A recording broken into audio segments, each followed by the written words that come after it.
ایک عقائد بیان کی جاتی ہے اور حضرت مسیح موعود علیہ السلام نے اپنی ملفوظات میں بھی یہ عقائد جو ہے یہ بیان فرمائی ہے کہ ایک دفعہ تیل اور پانی کی آپس میں بحث ہوتی اور پانی جو ہے وہ تیل سے کہنے لگا کہ میں اتنا صاف اور شفاف اور اس قدر کے لوگ مجھے پیتے ہیں اور میں زندگی کا منبع ہوں، لیکن یہ کیا بات ہے کہ جب تمہیں میرے اوپر ڈالا جاتا ہے یا مجھے تمہارے اوپر ڈالا جاتا ہے تو میں نیچے رہ جاتا ہوں اور تم اوپر آ جاتے ہو۔ تو تیل نے کہا کہ جو میرے اوپر گزری ہے اگر یہ تمہارے اوپر گزری ہوتی تو تم بھی اوپر ہی آتے۔ اس نے کہا کہ دیکھو میں پہلے زمین میں بویا گیا اور پھر میں زمین سے باہر نکلا اور ابھی جوان ہی ہوا تھا کہ کاٹا گیا اور پھر مجھے وہاں جو اس سے سٹوں سے دانے نکالے گئے جس کو گانا کہتے ہیں پنجابی میں، جو لفظ میرے ذہن میں نہیں آ رہا تھا، تو وہ دانے نکلے اور پھر اس کے بعد مجھے کولو میں ڈال دیا گیا اور خوب مجھے رگڑا گیا کولو کے اندر اور وہاں سے پھر میں بنا۔ تو اگر تمہارے اوپر بھی اس طرح کی مصائب اور تکالیف آتی تو تم بھی یقیناً اوپر ہی رہتے۔ تو جو مصائب اور جو تکالیف ہیں یہ مومنوں کے اوپر آتی رہتی ہے، اللہ تعالیٰ مومنوں کو آزماتا رہتا ہے۔ اور قرآن کریم میں اللہ تعالیٰ نے فرمایا کہ اے لوگوں جو ایمان لائے ہو، اللہ تعالیٰ کی مدد صبر اور دعا اور نماز کے ذریعے سے، عبادت کے ذریعے سے مانگتے رہا، اور ساتھ ہی فرما دیا کہ وَلَنَبْلُوَنَّكُمْ بِشَيْءٍ مِّنَ الْخَوْفِ وَالْجُوعِ وَنَقْصٍ مِّنَ الْأَمْوَالِ وَالْأَنفُسِ، کہ اللہ فرماتا ہے کہ میں تمہیں ضرور آزماؤں گا اور یہ آزمائش جو ہے یہ تمہاری ترقی پر منتج ہوگی۔ جو ثابت قدم رہے گا وہ ضرور ترقی حاصل کرے گا، اور جو اس آزمائش میں فیل ہو جاتا ہے، ناکام ہو جاتا ہے اور ثابت قدمی نہیں دکھا سکتا،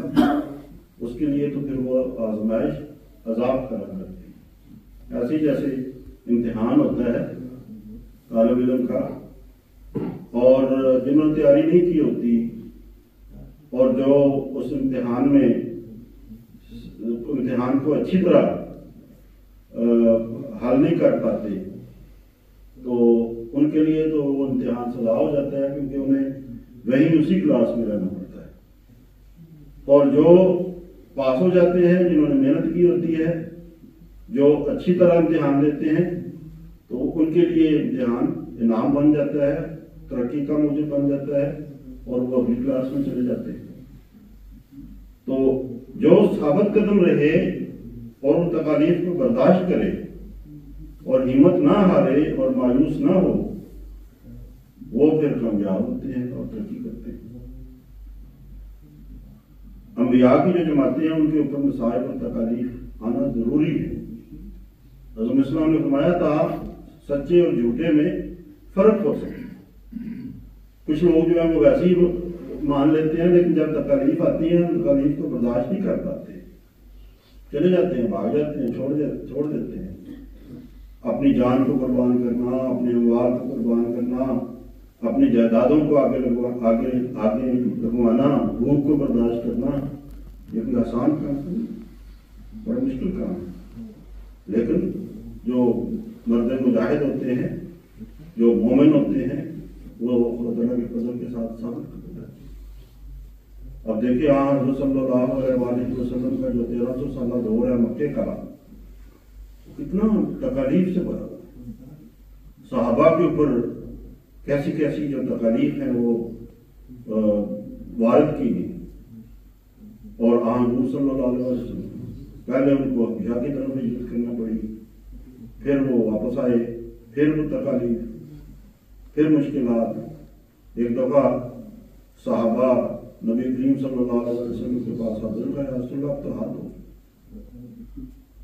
اور اب آپ ہمیں بدلہ لینے کی اجازت دیں، کیونکہ آپ تو ہمیں صبر کی تلقین کرتے ہیں کہ مجھے عفو کی تعلیم دی گئی ہے، صبر کی تعلیم دی گئی ہے، بس معاف کرو اور صبر کرو۔ تو اب تو حد ہو گئی ہے، آپ ہمیں اجازت دے دیں کہ ہم آگے سے جواب دیں۔ یہ نہیں کہ مسلمان جواب نہیں دے سکتے، وہ جواب بھی دے سکتے تھے، لیکن حضرت صلی اللہ علیہ وسلم کی اجازت نہیں تھی۔ ہم نے کہا نہیں، ہمیں تو بالعفو ہے، مجھے عفو کا حکم دیا گیا، یا رسول اللہ تو حد ہو۔ تو آپ نے نبی صلی اللہ علیہ وسلم ناراض ہوئے، آپ نے فرمایا کہ پہلی قوموں کے حال تو دیکھو کہ ان کے اوپر کیسے حالات ہوتے کہ ان کو تو ایک ٹانگ کو اونٹ کے ساتھ ایک اونٹ کے ساتھ باندھ کے، دوسری ٹانگ کو دوسرے اونٹ کے ساتھ باندھ کے تو ان اونٹوں کو دوڑا دیا گیا اور اس طرح کی چیز کاٹ دیا گیا،